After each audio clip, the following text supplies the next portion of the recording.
Welcome, everyone. Dan Diker, Jerusalem Center for Public Affairs, together with my dear friend and colleague, Khaled Toameh, Senior Fellow here at the JCPA for Arab and Palestinian Affairs, and Yoni Ben Menachem, who is one of the great authorities on Arab and Palestinian affairs as well. So we really have a wonderful team of experts here on Islamic, Arab, and Palestinian affairs. It gives us a real behind-the-scenes capability to understand the depth of what is happening. What is evolving now, dear friends, ladies and gentlemen, is really ultimate political warfare, psychological warfare opposite the Iran regime-backed Hamas.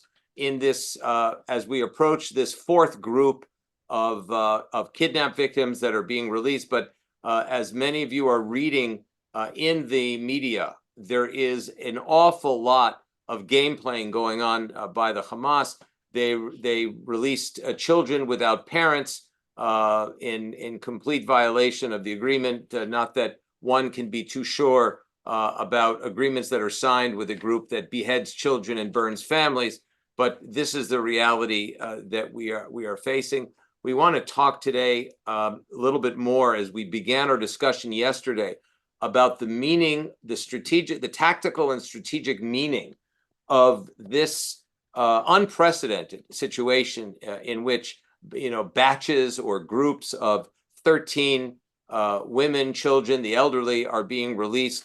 What deterrent effect this has, what perceptual effect this has, the human aspect, and of course the psychological warfare aspect, which I think is very, very important to discuss, because at the end of the day, this is a political war. It's not only a terror war, and Arab countries around the region are watching very carefully about as to what happens here. And I'm going to turn to Khaled for a moment to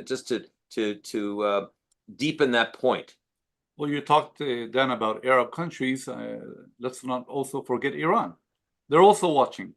Iran and its proxies, Hezbollah, the Houthis, they're all waiting to see how this whole war will unfold, how will it end. But going back to the war itself, you talked about the campaign that Hamas is waging. It's a campaign of misinformation, disinformation, and what we are seeing in the last few days is also what I would call psychological warfare that Hamas, or abuse, if you want, even torment, in a way, by entering all these arguments about the lists of the hostages, who's going to be released, who's not going to be released. As we are speaking right now, there's this controversy going on over the fourth group that is supposed to be released today. Apparently, Hamas wants to release children without their mothers, and this is, of course, not only in violation of the agreement, but it's also inhuman. Hamas is continuing, with its war against Israel after, as you said, having slaughtered hundreds of people. Now they're playing with the feelings of the families. They're causing all this pain to the families and to the entire country by, separating families from each other, children from mothers, mothers from children. Nothing is very clear, and this is very worrying. The question is, what will happen tonight? After the fourth group is released, will this be the end of the truce? Will we go to, will the fighting resume? Let's see and wait. All we can do is wait and see, because unfortunately, it looks now that Hamas is actually dictating the events.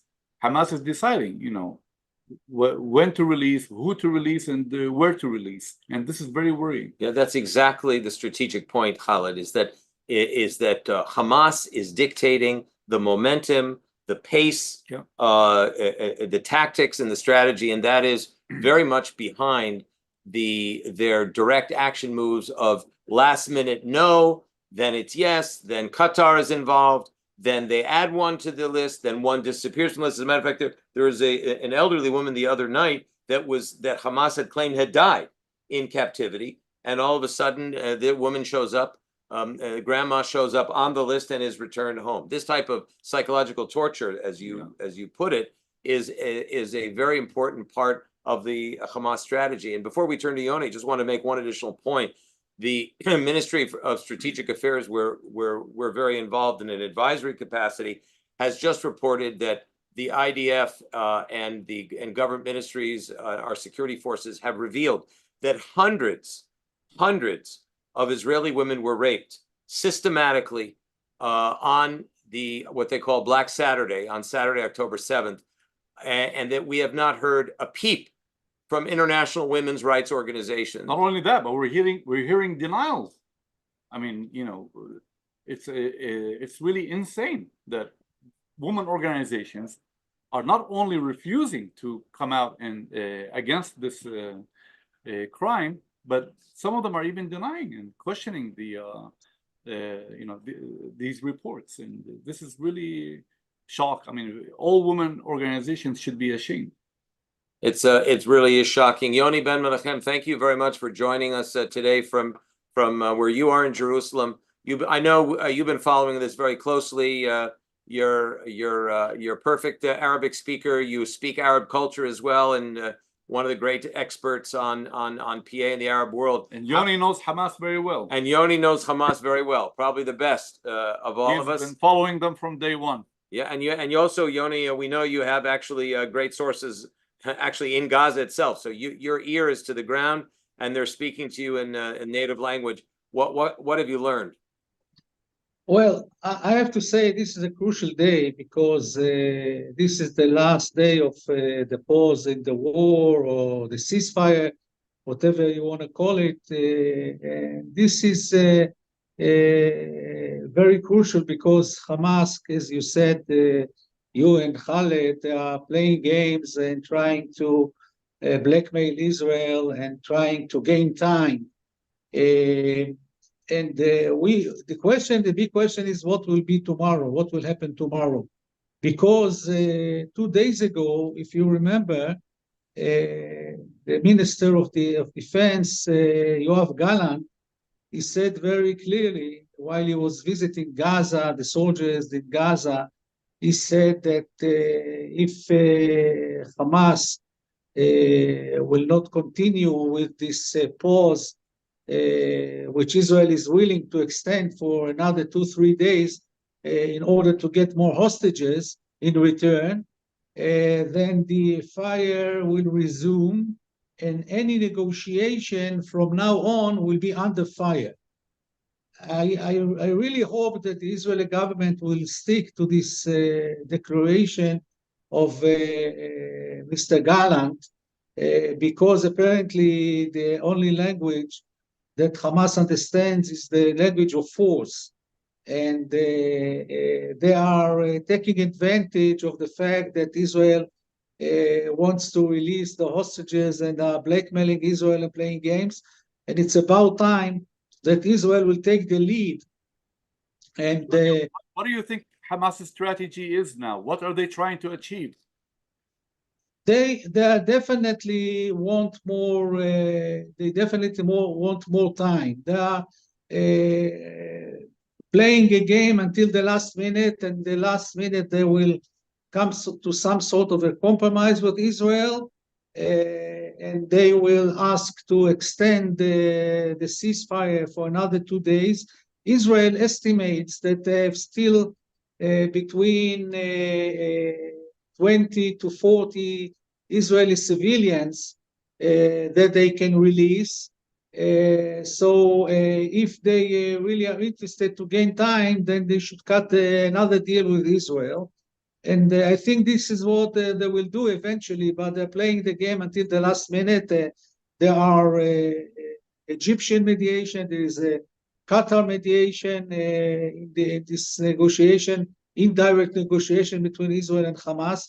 And we'll see what will come out of it tonight. By 12 o'clock, by midnight, everything has to be clear what is going to happen tomorrow. So I think that they will, at the last minute, they will try to come out with a compromise.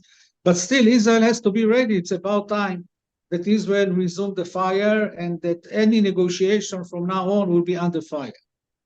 Yoni, the situation is so complex in the sense that, as a very senior IDF officer said recently, if at the end of this process, in which Israel has committed itself internationally, publicly, to decapitate, destroy, collapse the Hamas leadership, both from a military standpoint or a terrorist standpoint, as well as a political standpoint, if there is one Hamas leader standing at the end of this process with a victory sign, it's a loss for Israel. And they have, this hostage taking, hostage release, blackmail situation has put a lot of bullets in their gun. And it seems to me, and this is actually sort of a long wind up to a question to you, it seems that this is going to be a very long and painful process because they do have a lot of bullets in the gun, each bullet being another hostage. And to add to that, reports that I've heard, unsubstantiated, unconfirmed, that there are quite a few more casualties among the hostages than we might have thought. Yes, they are also hinting in their statements that some of the Israeli hostages were killed as a result of the Israeli bombings, but they wouldn't give out information. But, it was already established that they are lying because a few days ago, the Islamic Jihad, like you said, stated that an Israeli hostage was killed, a woman, and then she was found alive in the hands of Hamas, and in the hands of Hamas and not the Islamic Jihad. I don't know. We have to be very careful with and not to confirm these allegations of Hamas because before we know the truth. We have to be very careful with this thing. Anyway, as I said, this is a very crucial day today, and in the coming hours, we will know what will happen tomorrow. Everything is possible, and the game is open.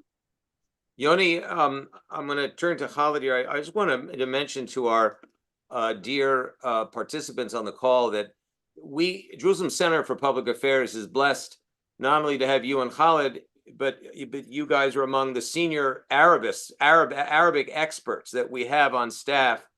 And we've been discussing strategy, since the beginning of the war. And it seems that Israel does not understand yet the incredible importance of soft power, of deception warfare. Let's call it the Russian, Soviet, Chinese, Islamist way of war that we've been facing. And we have been responding almost as if from a soft power point of view or from a psychological warfare point of view, that the enemy is reflective more of people that are Western as opposed to people that are in, the Islamist warfare camp. Yes, because Israel is talking to the to Hamas in Yiddish instead of talking to them in Arabic. Instead of talking to them in Arabic. And it's about time that the whole concept of dealing with this terror organization will change. And I know we have to be very moral, and we have to keep the international law, and we have to keep our values.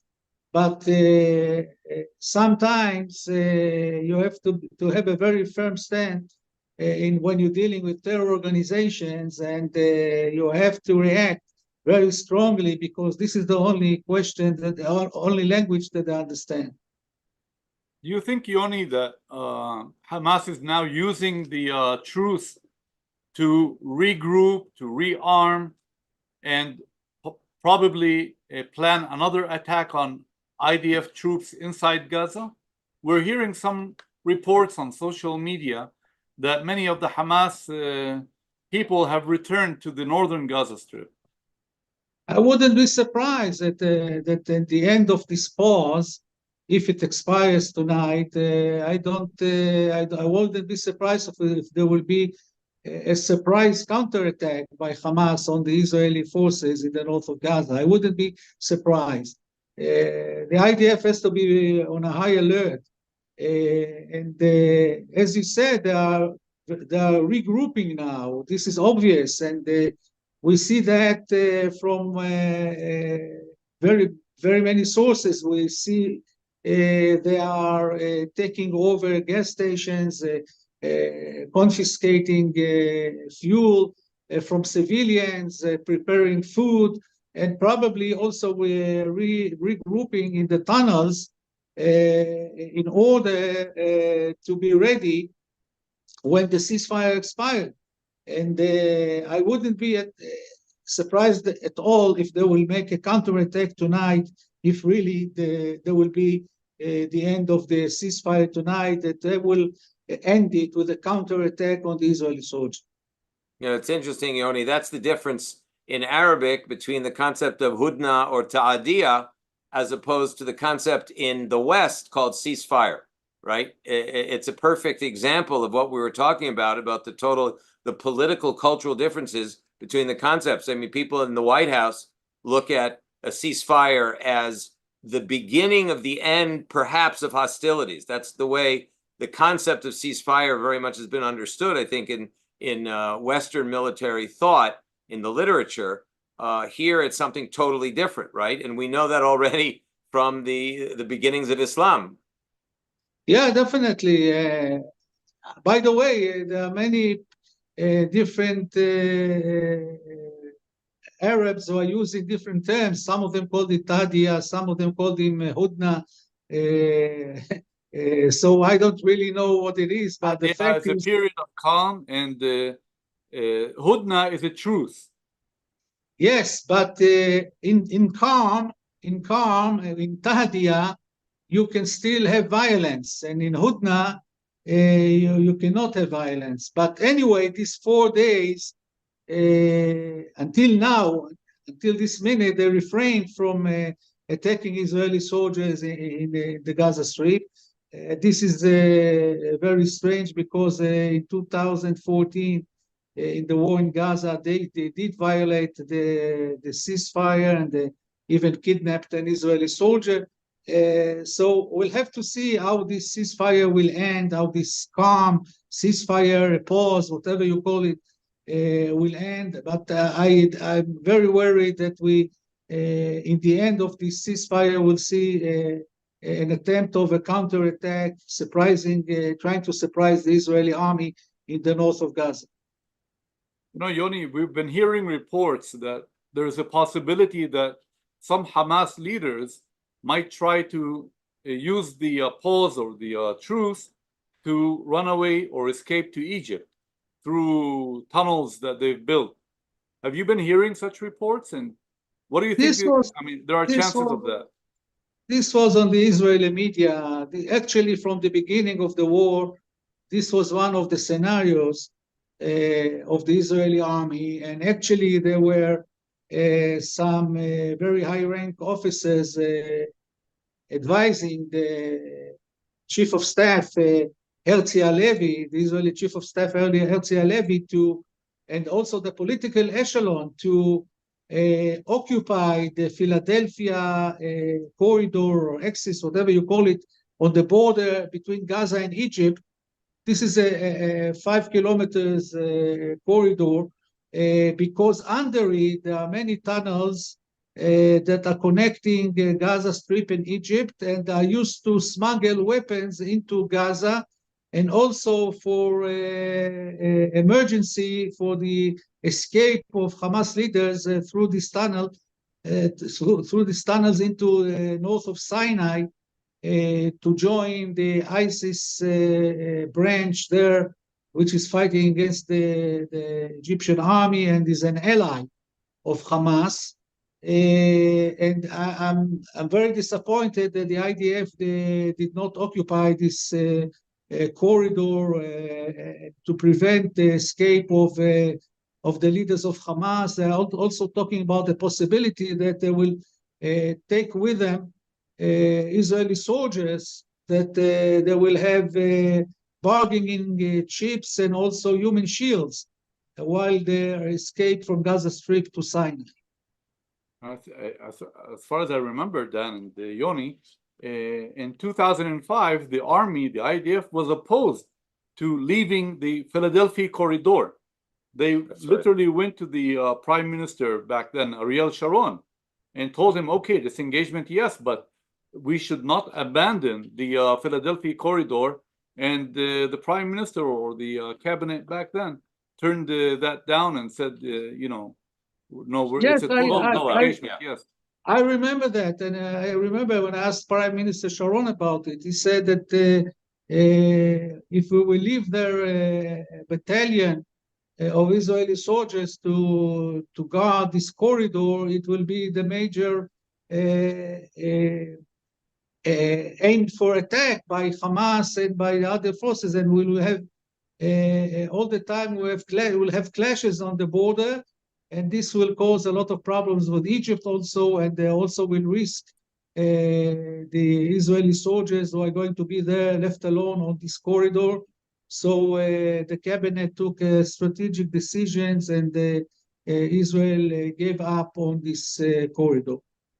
Yoni, there's a political, domestic aspect to this catastrophe, in the sense that if we do a forensic analysis on the amount of damage, the loss of life, the payment in blood and treasure that Israel has absorbed because of its unilateral pullout from the Gaza Strip in 2005, including the Philadelphia corridor, I think that the balance sheet would look terribly, terribly much in the red, meaning we would really be at a terrible deficit. None of this would have happened, notwithstanding the domestic political disagreement in Israel, had Israel maintained its communities in limited parts of Gaza. It was in the northern. There were some communities in northern Gaza, and then there were communities near the water that had been there for 3 generations actually.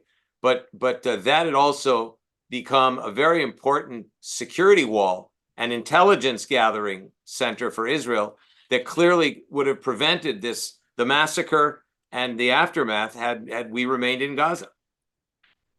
This is a hypothetical theory. I don't know if it's true. I hear this all the time, but as far as I remember, and I remember pretty well, at that time in Gaza, and I was visiting there, and I was also talking a lot to Prime Minister Sharon about it. The army, the Israeli settlers in Gaza Strip at that time were under severe attacks, and every day there were settlers that got killed. There were terror activities all the time towards the settlers in Gush Katif, and towards the settlers in the north of Gaza, and also towards the Israeli army. And every day we had casualties there. And I think one of the reasons that made Sharon withdraw from Gaza was that he came to the conclusion that this is something that Israel cannot bear for a long time, to have every day have casualties, either Israeli civilians or either Israeli soldiers. I remember specifically one attack on Israeli soldiers on the Philadelphia corridor, which was horrible. And I don't want to go into the details of what happened there, but this was, I think, a major element in Sharon's decision to pull out from Gaza Strip. Yeah. Yoni, just like we're going to turn to a couple questions of our guests and participants from across the ocean. Very compelling question by Clive Khan. Both Yahya Sinwar and Mohammed Deif come from Khan Yunis. Deif is considered an architect of the tunnels. What is your assessment of the strength of Hamas in the southern sector of the Gaza Strip? They are very strong. I think, these tunnels, I think this is the surprise of the war, of the current war in Gaza. This is something that I don't think the Israeli intelligence estimated how crucial and important it is in this war. It reminds me of the war of Yom Kippur in 1973, when the Israeli army was surprised by the anti-tank missile called Sagel. if you remember, that caused a lot of damage to the Israeli tanks, and the Israeli intelligence in 1973 did not know or didn't estimate the power of these missiles, and this was a big problem in the war back then. I think the tunnels is the same thing now. We are not aware, or we weren't aware only now when we occupied the north of Gaza Strip and we started going into the tunnels. Now we understand the extent and how big are these tunnels and how important they are and how good protection they provide for the Hamas terrorists.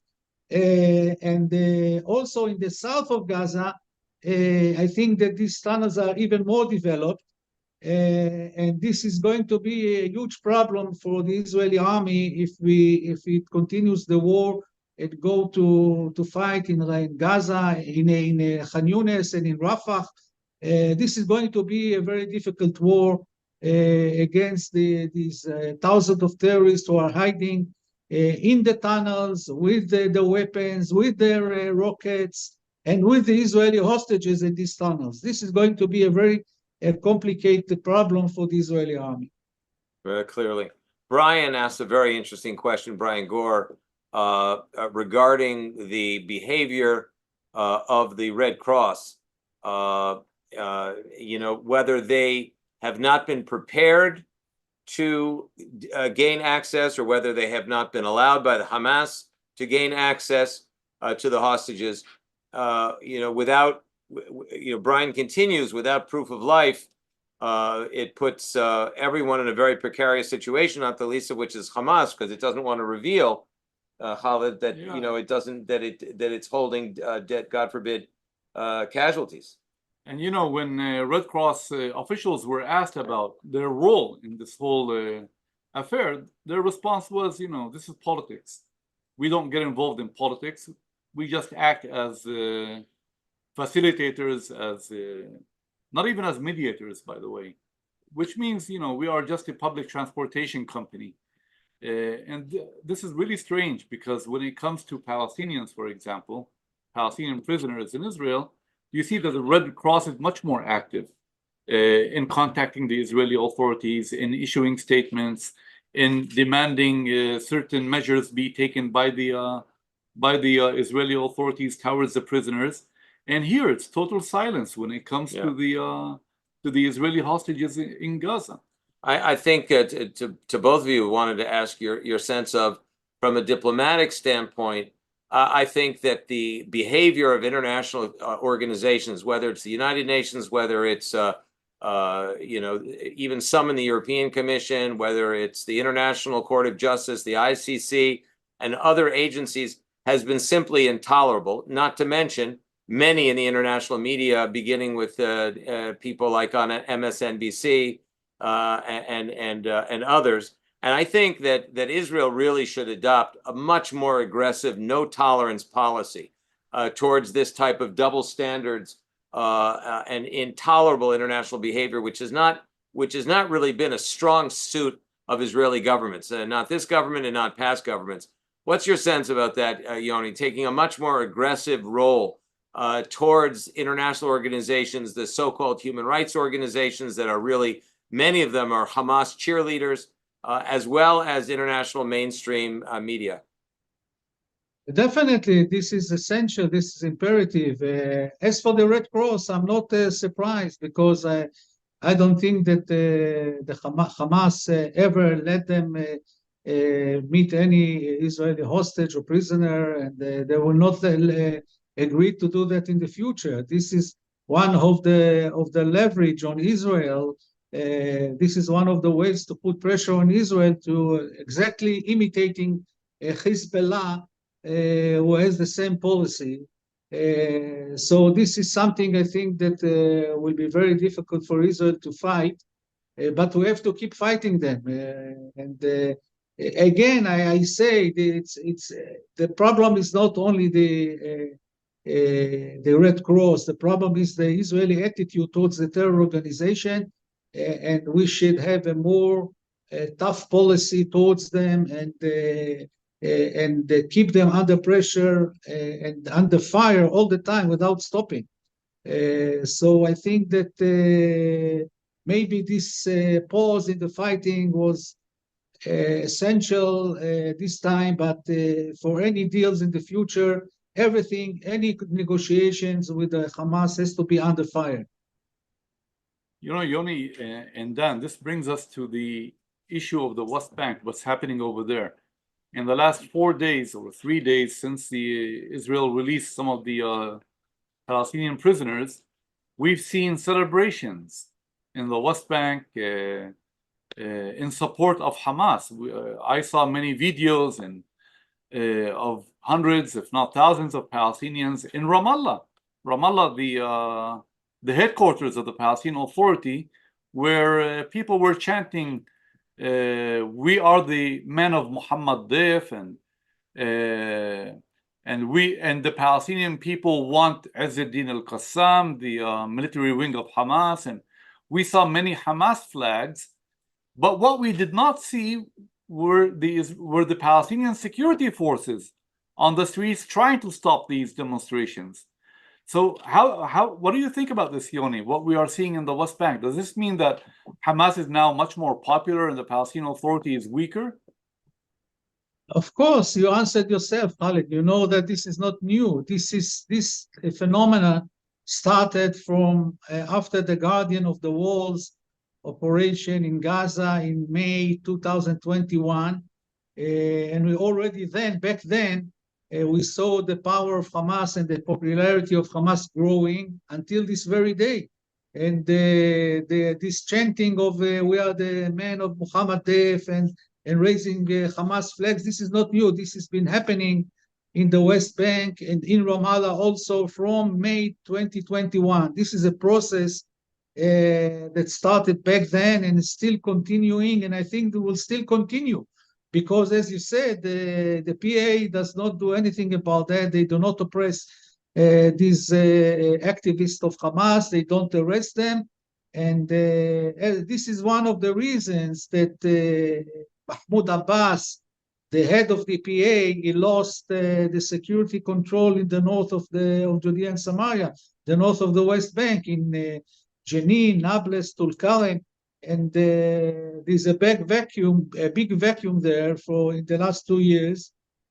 And as you know, Islamic Jihad, Hamas, and Fatah, backed by Iranian money and Iranian weapons that are smuggled into the north of Judea and Samaria through Jordan. This is all a result of the weakening of the Palestinian Authority. Mahmoud Abbas, he doesn't care what flags will be raised in Ramallah. As long as he's safe in the Muqata'a, he doesn't care about anything. That's all he cares about. In his office, in the presidential. Yeah, in his office, in the compound, Yeah, which is called in Arabic Muqata'a. That's what he cares about, just to sit on his chair and get the funds and enjoy life. He doesn't want really to fight against terrorism. Only if there is a danger to his regime, then he will protect himself, but he will not prevent terrorism against Israel.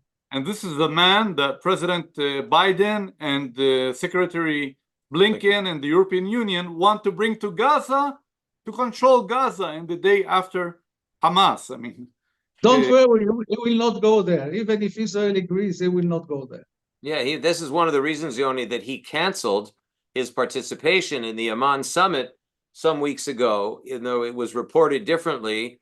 But clearly, Mahmoud Abbas has no interest in taking on Gaza when he's known as the mayor of Ramallah, even though he's the Rais, the chairman of the Palestinian Authority for the entire areas in the West Bank or Judea and Samaria under his control. So he has no interest. But the fact that President Biden, even though he's been very supportive of Israel, as has Secretary Blinken, but they, with all respect to them, are completely misguided and ill-advised as to the possibility that the PA, which pays incentive payments to the tune of several $100 million a year to Palestinian men and women and children and teens to kill, to commit terror acts, rabid Soviet and Nazi conspiracy theories, media that reflect those conspiracy theories, international court terror. In other words, the PA, as you and Khaled have written about extensively, and I've written about some,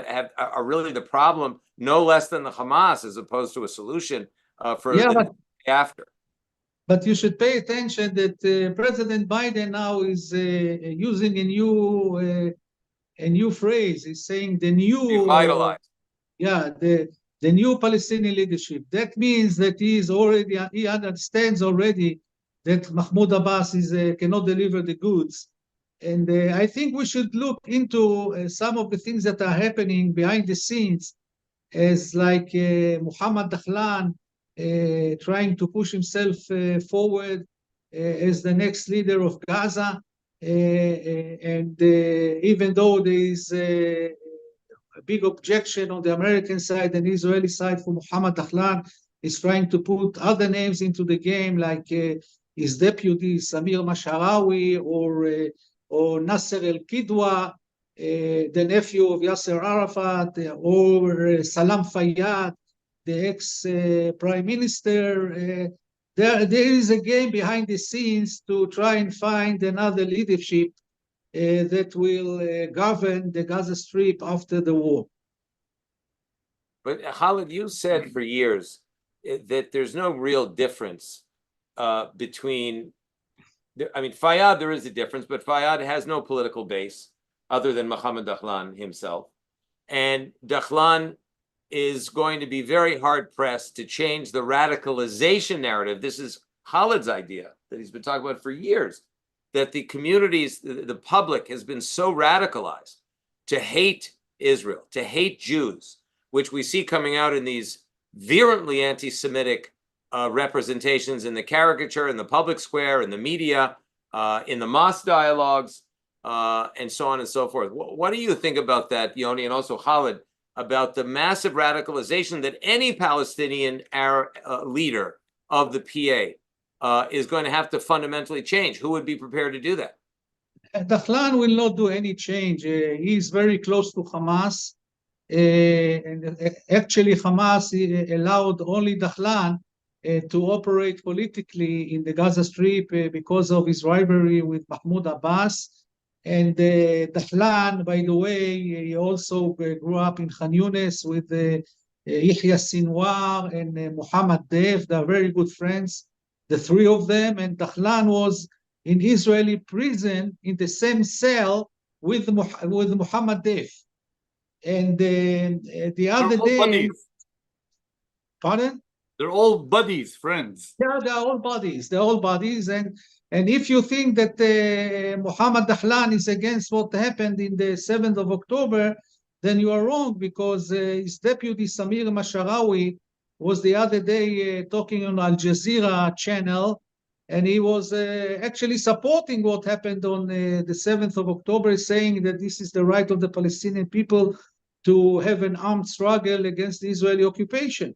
So there's nothing to expect from Dakhlan and this gang that is trying to now put forward as the new leadership of Gaza.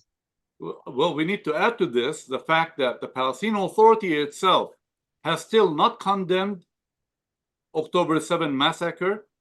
They haven't come out against it. On the contrary, even yesterday, I don't know if you saw that, Dan, but Jibril Rajoub, the Secretary General of the Fatah Central Committee, addressing some Kuwaiti journalists and writers, he said that what happened on October 7 was in the context of a defensive war that the Palestinians are waging.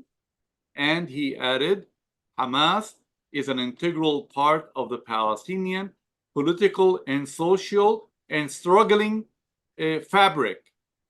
Now, he is not the first Fatah leader to justify the yeah, but as you know, the brother Rajoub of Jibril Rajoub Naif Rajoub is a senior leader in Hamas. And yes. Also, this reminds me, a few years ago, he said, Jibril Rajoub himself said that if the Palestinian had a nuclear bomb, they would definitely throw it at Israel. So I'm not surprised. Yes. So when it comes to the rhetoric, Dan, you don't see much difference between Hamas and the Palestinian Authority, especially these days. I mean, all you have to do is go and watch Palestine TV. I mean, they are now serving as a mouthpiece for Hamas through their broadcast. They're broadcasting 24/7 from Gaza, and the messages are really awful. And this brings us back to the radicalization of Palestinian society, which is continuing. And if it's being spearheaded by the Palestinian Authority these days. Absolutely. And in fact, guys, that brings up a major issue that some of our participants on the call are asking collectively, which is, well, what's going to happen with Judea and Samaria and the West Bank, areas under Palestinian Authority control as we move forward? Because clearly there is wall-to-wall consensus in Israel. And this may be where the West, if you will, loosely put, and Israel part ways. I mean, especially, I know the Jewish community across the seas that are primarily politically very much in line with this administration. But regardless of what political stripe American Jews have, the notion that there would be a Palestinian state, the one that has been discussed since the beginning of Oslo back in 1993, and then formally crowned, if you will, in 1995, is not on the is simply not on the menu anymore. And therefore, we talk about this a lot at the Jerusalem Center for Public Affairs. We're now writing a new policy booklet that's going to be presented to the government and to the Knesset about the day after in Gaza and in the West Bank, Judea and Samaria. Yoni, your thoughts? Israelis are maybe pacifists on some political level, but no one's going to commit suicide. Having seen what just happened in Gaza, no one wants to do a copy paste to the hills of the West Bank that overlook Ben Gurion Airport.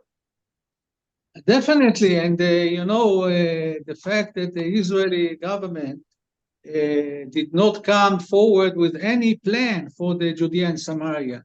They're just saying we object an independent Palestinian state, but they don't offer anything in return. I think this is a big mistake, and Israel should promote, in my opinion. Of course, this is my personal opinion. It doesn't represent. I don't represent anyone but myself.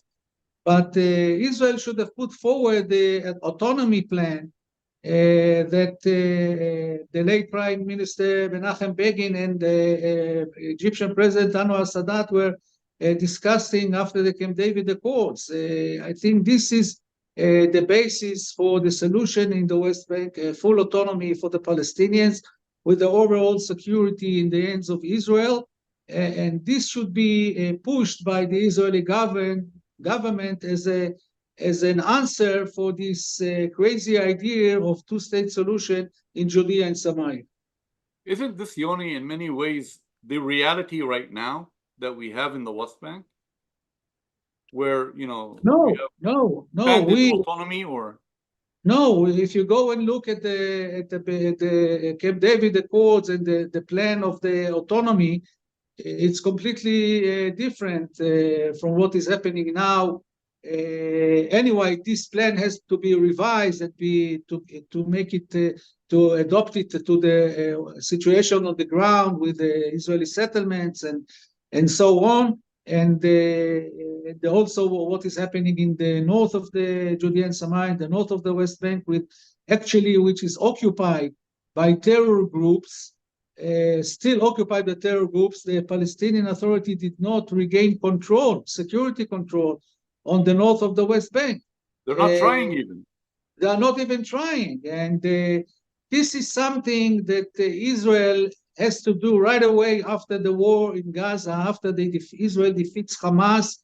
It has to make a huge, big operation in the north of the West Bank and eliminate all the terror cells in Jenin, Nablus, and Tulkarem.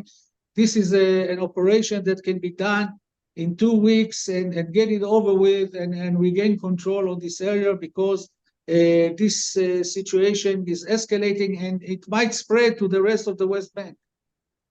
Yoni, what's incredible is to watch on social networks the Palestinians I guess you call them militants or mafias in the streets, dragging two Palestinian men and hanging them off an electric grid. It just shows you the complete lack of control of the Palestinian security forces that have been very richly funded by the West and by Israel, by the way, and they simply have no control there. And as you say, it poses a real strategic danger to the whole area. Yeah, this what happened in Tulkarm refugee camp with this killing two people who were accused of collaboration with Israel, and then they hung it on an electricity pole. This is something that was very common during the first Intifada. And actually, this was a very big danger for Palestinian society. In the first Intifada, they killed more than 1,000 Palestinians in accusation that are Israeli collaborators. And this is something which is very dangerous for Palestinian society. Back then, there was no Palestinian Authority, there was no law and order. And now we see this phenomena returning to the Judea and Samaria, and the Palestinian Authority doesn't do anything about that. They just let these gangs of terrorists to execute these people. We don't know even if they really were collaborators. It might have been an internal dispute between families or between terrorists. We don't know what is the truth. Yeah, and we all know that Yahya Sinwar was spent time in prison for killing collaborators. Personally, he yes. personally choked to death a few collaborators. But here's the mistake, that Israel released many of the Palestinians, including Sinwar, who were convicted of killing a Palestinian suspected of collaboration on the pretext that, oh, they didn't murder Jews. And I think that was a mistake. Yeah, definitely. There are many mistakes. One mistake of many mistakes. Yeah. Israel should not have released these people because there should be no difference between Arab blood and Jewish blood. Definitely. Yeah. Yoni, just the last couple of questions here that sort of tie in together. One question that it was brought up by Brian, which is, why has Jordan remained so quiet on the on the eastern side of things? And number two, I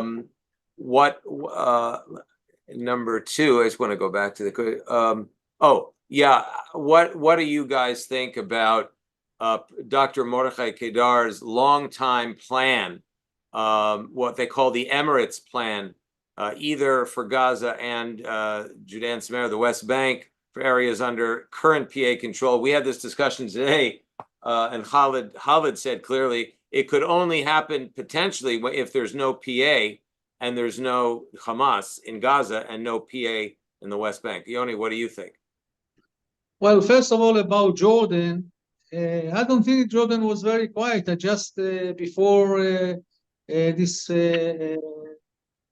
podcast, I watched the Jordanian Foreign Minister Ayman Safadi again inciting against Israel, and Jordan is playing a very dirty game, a double game, and is inciting constantly against the state of Israel.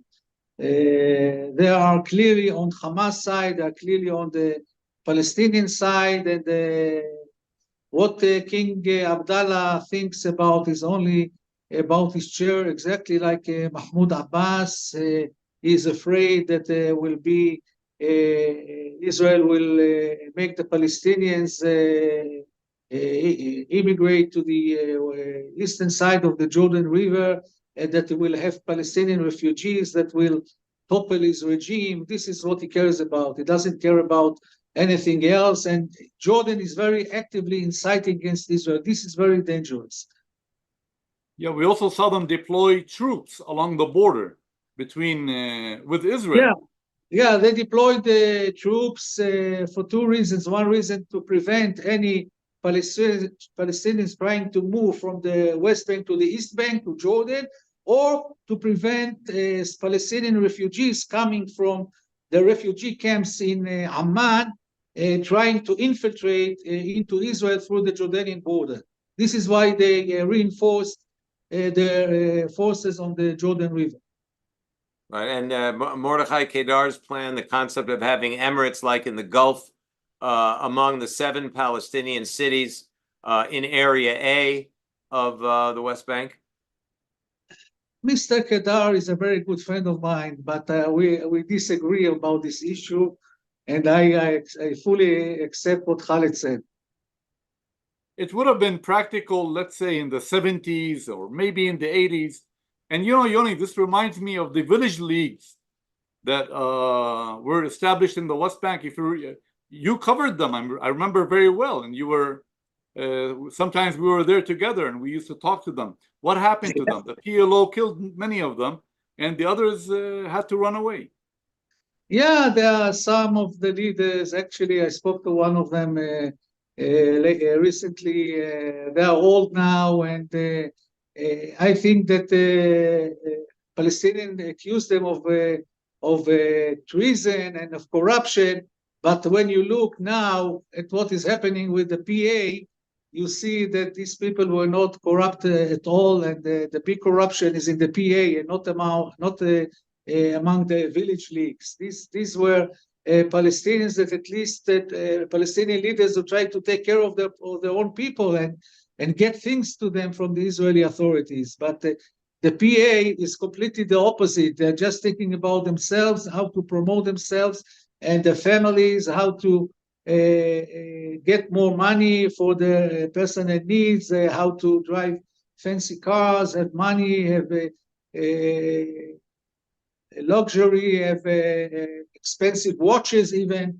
If you look at the heads of the Palestinian Authority, look at their hands, or look at the watches that they are wearing on their hands and the wrist, and you see exactly how much they're worth. Yeah, Yoni and Khaled, we've gone over a little bit, but it's been a fascinating conversation. We're deeply appreciative to all our friends from across the seas that you have joined us, and for your penetrating questions and observations. Thank you for that. We would be delighted to have your support, if possible, to help sponsor this initiative that we're doing on the day after in Judea and Samaria and in Gaza. We would be honored to feature you prominently in the booklet and in the campaign, if you're so inclined to do that. Regardless, we're delighted to brief you every day, as we have been, with new insights, new guests, and hopefully context and analysis that you won't hear anywhere else. And so in the meantime, thank you all very much for joining us. Yoni Ben Menachem, thank you ever so much again for your penetrating insights. And Khaled, as always,